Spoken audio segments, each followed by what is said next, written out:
Good evening. I hope you enjoyed my commentary on Pirkei de Rabbi Eliezer in the book of Genesis. I still have a lot to say about Pirkei de Rabbi Eliezer. I spoke about it quite a bit, a little bit in this channel, but not much. It's a really interesting, I would say, text, and I still have a lot to say, but I didn't, it wasn't, I promised to speak about it like maybe 3 years ago already, but it was never in high priority, and it still isn't. I would just say that two things about it, that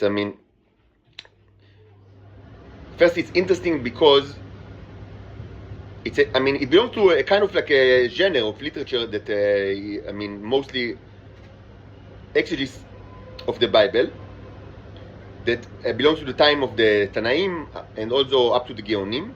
This is debatable. No, it's not debatable. It's debatable in the case of Pirkei de Rabbi Eliezer, but not for the genre. But it's unique in the genre because it was obviously written by one person.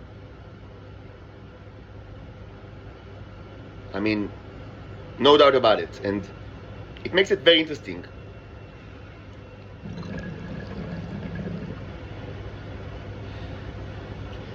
Because you can, it's very short introduction is actually, regards biography, and I discussed actually this short biography in the past in this channel.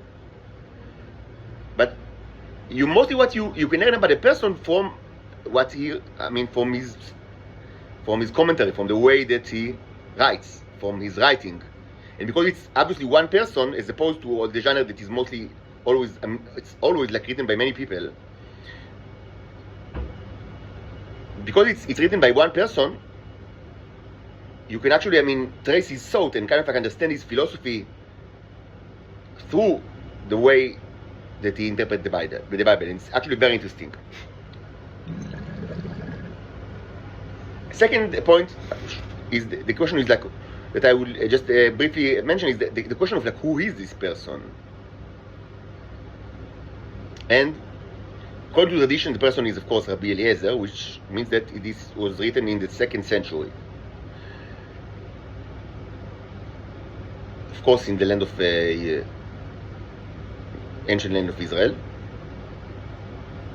But scholars in the 20th century disagree, and the consensus consensus among the heathen charlatans in the academy is that it actually belongs to much later period, the time of the Geonim. And I question this consensus, not because they are hidden, but because I think that the arguments in favor of postponing it to the time of the Geonim is actually wrong, and the main argument is completely wrong. And I would say that it lies on misunderstanding of the text. Mostly, it assumes that the text was written after the time of Muhammad, but so it must be in the time of the Geonim. The 7th, not the 6th or the 7th, the 7th or the 8th, sorry, the 7th or the 8th century. The 8th century. Sorry, not the 6th century. And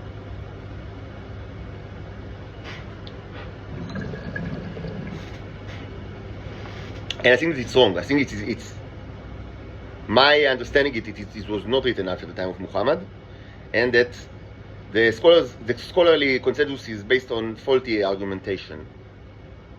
And I think that it's actually probably written early, maybe by actually Rabbi Eliezer. Not that it matters much. Maybe it was written by Avraham Melamed or whatever. But it was written by one person. Without a doubt, it's unquestionable.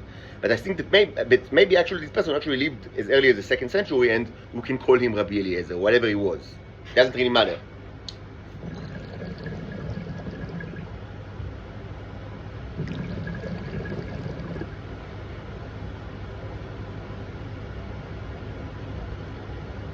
And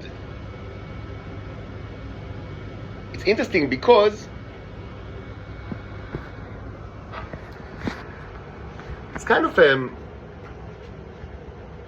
it emphasizes, first of all, I mean, I said that I wouldn't speak about it, and I'm starting to deep dive into it, so I'll stop here because this wasn't meant to be the purpose of this video. So I'm not going to to get into it, but let's put again, because it's not a high priority, I always postpone it.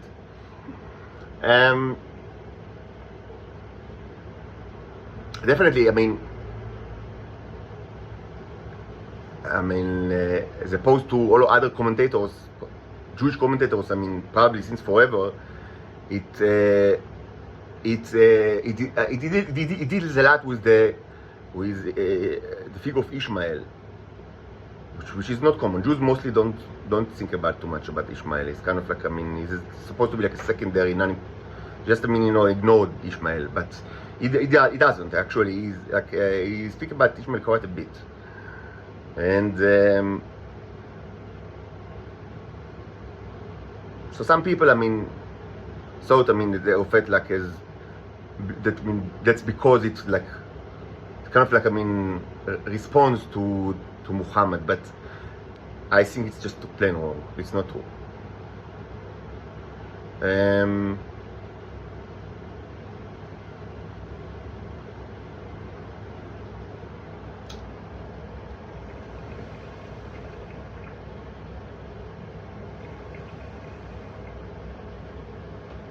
But it's an interesting text, and it's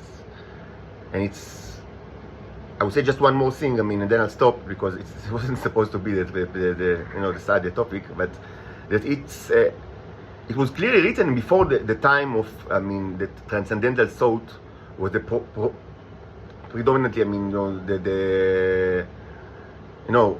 the only kind of like viable way to understand God, the purely transcendental way. That's the way that in the most extreme, but not much more than the others. You can find such views in Islam, of course. But since the second millennium, certainly after Maimonides, and Thomas Aquinas. Thomas Aquinas was very, very influential, like in the kind of like in the establishment of pure, not pure, but almost pure transcendentalism. Of course, Catholics, are not, are famously, they were lower in the ladder of transcendentalism, like including Aquinas. But this text, belonged to kind of like another era where it wasn't exactly like that. And also, it's interesting because it deals with things that are kind of like bizarre, like things like robots and space. So it's very interesting actually. Like really, actually, so like he has the kind of like he has all sorts of like views on robots and robotics and space. Like it's pretty mind-boggling. Interesting text.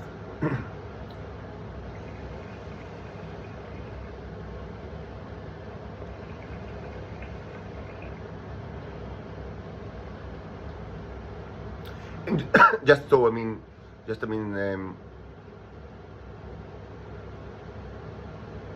last word is that it was obviously kind of like to my understanding, it's quite obvious that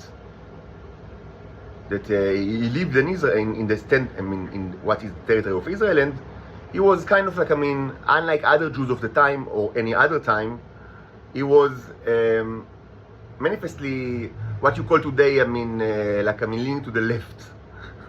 Like he kind of like he wanted he supported coexistence of I'm sorry if I use like modern terms and you might say that it's anachronistic to speak like in such terms. But I mean, yeah, knowingly I used like anachronistic terms right now. I mean, just to make it simpler, because it's not the topic of this video. But I mean, obviously, I mean, at least for my reading, that it was kind of like leaning to the left, and he supported the like kind of like, I mean, moderate way of life, and of like and the coexistence of Jews and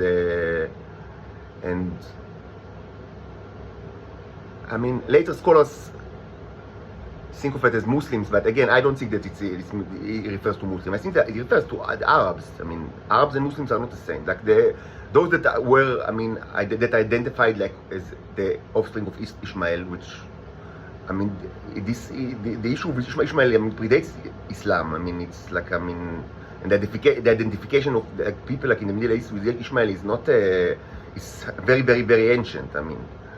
So he was like more like, I mean, kind of like, I mean, like a peaceful, I would say, figure. Like, I mean, and this wasn't customary among the Jews of not the 2nd century, not the 7th century, not the 21st century, not any other century.